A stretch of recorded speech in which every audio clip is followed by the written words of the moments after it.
¿Cómo estás, Patricia? Muy buenos días y muy buenos días también a los amigos televidentes.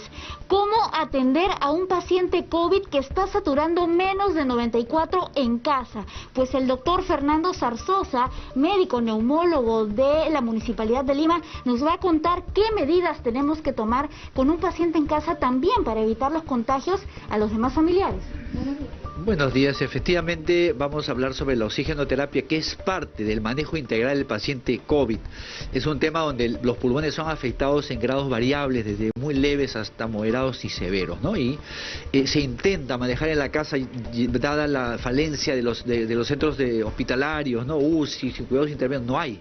Entonces se intenta, y si se logra en casa, bienvenido, ¿no? Vamos a dar algunas pautas. Bien, doctor, nuestro familiar está saturando bajo. ¿Cómo podemos proporcionarle el oxígeno medicinal de forma correcta sin tampoco saturarlo de oxígeno? Porque esto también podría traer consecuencias. Efectivamente, siempre vamos en forma proporcional y ascendente, ¿no? Porque hay pacientes que aparentemente están muy mal y solo son secreciones, hay que nebulizar, no se nebuliza, se le tiene que fluidificar con algún expectorante, todo lo que es fabricar aerosoles está prohibido en pandemia de COVID, porque se contagian más familiares que a veces no están contagiados, el personal de salud se arriesga. Entonces vamos primero con nuestro paciente, en este caso está ayudándonos a hacer una simulación de un paciente real, y imaginemos que él llega con una saturación baja. Entonces le ofrecemos primero la cánula binasal, que nos ofrece concentraciones de oxígeno no tan altas, ¿no? Estamos hablando de un máximo de 35%, ¿no? Desde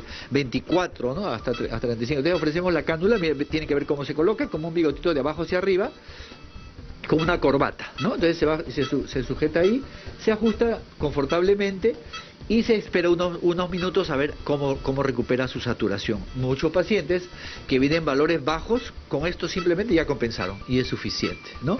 Ya se le brinda todo lo demás, pero aparte, esa es una de las medidas. Pero hablamos de oxígeno, esta es la primera pauta. Pero ¿qué pasa si nuestros pacientes no se compensan, ¿no? Inclusive a veces los hacemos dormir boca abajo, ¿no? Para reclutar alvéolos dorsales, o sea, la parte posterior del tórax. De alguna forma esto hace que recupere, pero esos son los cuadros más severos, es mucho más útil, ¿no? Entonces, en caso de que nuestro paciente no recupere una oxigenación compensatoria, vamos al siguiente escalón. Hay otros intermedios, pero que no se usan porque son de alto flujo y producen demasiado aerosol, como los Venturi, no se recomiendan. Idealmente se debe pasar a una cánula, a una bolsa de reservorio que nos brinda entre 80 y, dependiendo de la calidad de la bolsa, hasta 90% de oxígeno en porcentaje. Entonces eso, el flujo del oxígeno llega, es por prescripción médica. Así es. En estos casos ya si el paciente no compensa, su médico tratante o el personal de salud que está guiando su proceso podría intentar manejar en casa, sujetando bien el oxígeno, que no se fugue hacia la vista, porque también el oxígeno en exceso puede producir queratitis, o sea, la córnea se irrita, se daña. Ha habido hasta perforaciones de córnea por exceso de oxígeno, que la máscara mal puesta en la vista, ¿no? Es importante. Bien. Entonces, esta bolsa de reservorio concentra el oxígeno y le brinda concentraciones bastante compensatorias, hasta un promedio de 80, y algunas bolsas que tienen una válvula especial 90%, lo cual compensa a la gran mayoría. Bien, doctor, ya para ir culminando este enlace, las últimas recomendaciones. ¿Qué es lo principal que debemos de tener en nuestra casa para atender a un paciente COVID? Y además, ¿qué tipo de actitudes tendrían que tener ellos? Por ejemplo, no realizar esfuerzos, de repente comer, ¿qué deberían? Claro, hay pautas en general importantes, la interrogante de todo el público. Si esto no resulta, ya solo hacer un comentario muy rapidito de que existen las cánulas nasales de alto flujo, pero que están en los hospitales que usan mucho oxígeno, pero es la alternativa antes de pasar a cuidados intensivos. De ahí es importante, como decir, colocarlos boca abajo los pacientes.